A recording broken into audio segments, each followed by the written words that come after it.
বাংলা থেকে শীত এবার বিদায়ের পথে, বসন্ত জাগ্রত দ্বারে। অন্তত হাওয়া অফিস এমনটাই ইঙ্গিত দিচ্ছে। আগামী 2 থেকে 3 দিনের মধ্যেই কলকাতা সহ দক্ষিণবঙ্গের জেলায় জেলায় তাপমাত্রা বাড়তে চলেছে। হাওয়া অফিসের পূর্বাভাস, বৃহস্পতিবার থেকেই অন্তত 2 থেকে 3 ডিগ্রি বাড়তে পারে তাপমাত্রা। মঙ্গলবারই তাপমাত্রা গত কয়েকদিনের তুলনায় কিছুটা বেড়েছে। দুপুরের দিকে ভালোই গরম লাগছে। এই দিনই সর্বোচ্চ তাপমাত্রা 28 ডিগ্রি সেলসিয়াস ছুঁয়ে ফেলেছিল। তবে সর্বনিম্ন তাপমাত্রা এই দিনও ছিল স্বাভাবিকের তুলনায় 2.5 ডিগ্রি কম। ফলে রাতে এবং ভোরের দিকে ঠান্ডা অনুভূত হয়েছে। এদিন ছিল 15.2 ডিগ্রি সেলসিয়াস। তবে দুপুরের দিকে বেশ গরম লেগেছে।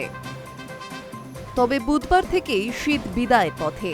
হাওয়া অফিস জানিয়েছে, উত্তর এবং দক্ষিণবঙ্গে আগামী 7 দিনে বৃষ্টির কোনো সম্ভাবনা নেই। আবহাওয়া থাকবে শুষ্ক, আকাশ পরিষ্কার থাকবে। তবে ভোরের দিকে হালকা থেকে মাঝারি কুয়াশা দেখা যেতে পারে উত্তরবঙ্গের বেশ কয়েকটি জেলায়, যা দৃশ্যমানতা কিছুটা কমিয়েও দিতে পারে। হাওয়া অফিস জানিয়েছে, পশ্চিমী ঝঞ্ঝার প্রভাব কমে যাওয়ায় উত্তর পশ্চিম শুষ্ক হাওয়া প্রবাহিত হচ্ছে, যা রাজ্যে শুষ্কতা বজায় রাখছে। নতুন কোনো ঝঞ্ঝা বা নিম্নচাপের সম্ভাবনা নেই। তবে এটা ঘটনা যে ফেব্রুয়ারি মাসেও মানুষ ঠান্ডা অনুভব করেছেন, বিশেষত সকাল ও রাতের দিকে। আর বেলা বাড়লেই বাড়ছে তাপমাত্রা, রোদের তেজও ধীরে ধীরে বৃদ্ধি পাচ্ছে।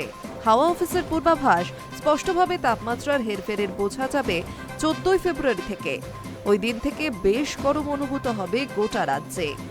তবে প্রশ্ন উঠছে, বসন্তের আগেই কি উষ্ণতা ফিরে আসবে? আলিপুর আবহাওয়া দপ্তরের মতে, শীত এবার ব্যাগ গোছাতে শুরু করেছে।